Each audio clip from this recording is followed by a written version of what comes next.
is Tristan with Nerdouts Newsstand, and we need to talk about the 6th episode of Peacemaker. Now, I am absolutely loving every episode of this season so far. We only have 2 more and spoilers ahead, but this one really gave us clear definitions of what we're going to be going up against in the next 2 episodes. And if you've seen any of my previous reviews, I have long since, for 5 episodes, said I thought that it was going to be The Reach. Yeah, I might start actually believing that this is simply, a new character. I don't know. I'm still a little hesitant to say I believe James Gunn that this is a original character, the butterflies, but it doesn't feel near as close to The Reach as it had, in the first 5 episodes. So we will get there. But if you are new to the channel, of course, make sure you subscribe. I make content every single day. Hit like, hit subscribe.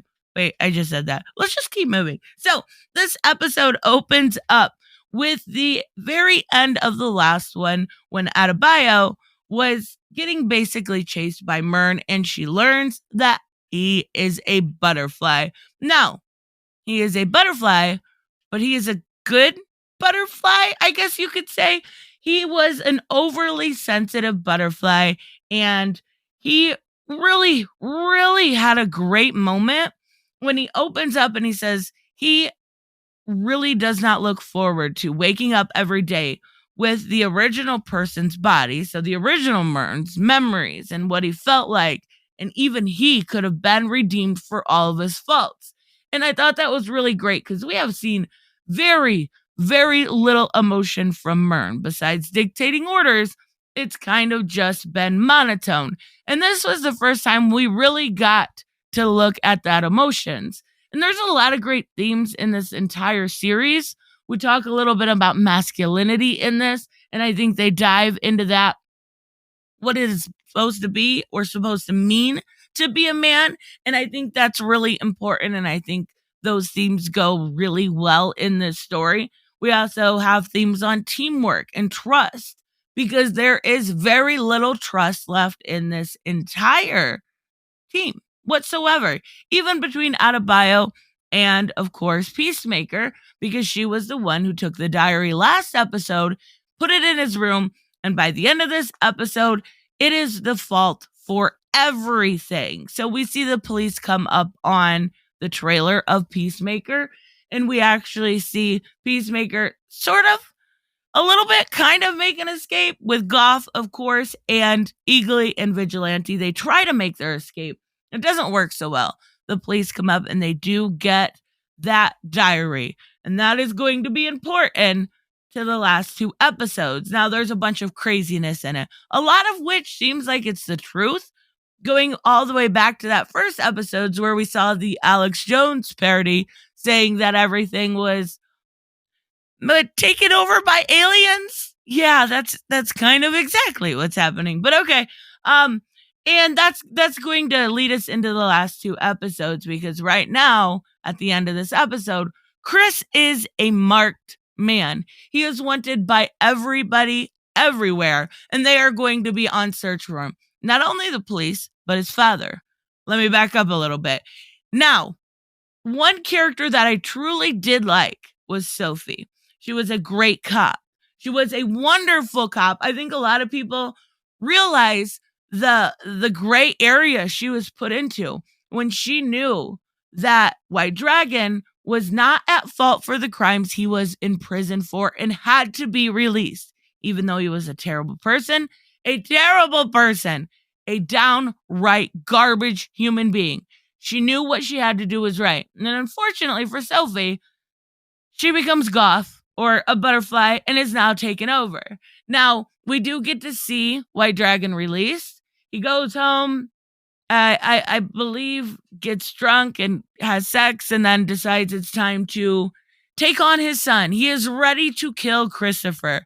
And it didn't really have much emotion there. You would think that he would been having a hard time knowing he was going to kill his son. Yeah, no, not really. Not even a little bit. Now, when I say only son, that is because we get a little bit of a flashback in the opening scene of this where Peacemaker goes to school to talk to everyone of his origin. And we do find out somehow, we're not sure how, but somehow Christopher was at fault for his brother's death, which is terrifying and traumatizing all in its own right.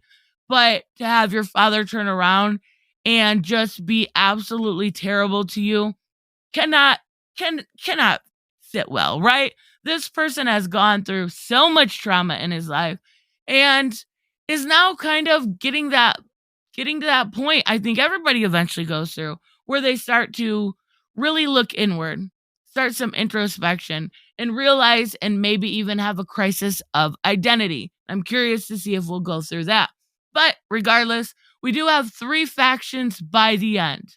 We have the White Dragon and his wonderful band of miscreants. Okay. Yeah, they're all wearing hoods. All typical KKK clan torching sister fucking people you would expect. And then we have an amazing scene with amazing music. I know I say this every single video I make about this, but the score on this show is phenomenal. I don't know the monster song. She's a monster, something like that. But when Sophia, when she walks through the police precinct, oh my God, it fits perfectly. And I really like how there's at least enough humanity in her to give one final glance to her partner and say, enjoy this moment.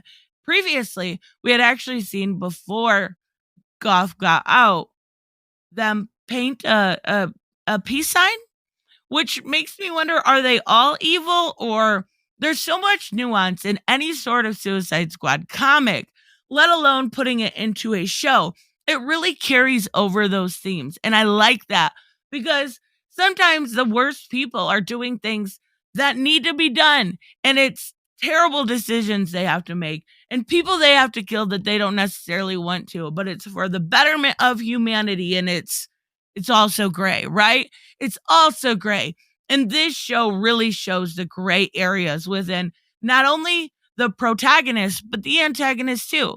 And I think it carries over in tone quite well. So when we see Sophie walk through, not only does she take over all of the cops, she extends that little invitation to become a butterfly to all of the prisoners. And now they have officially an army.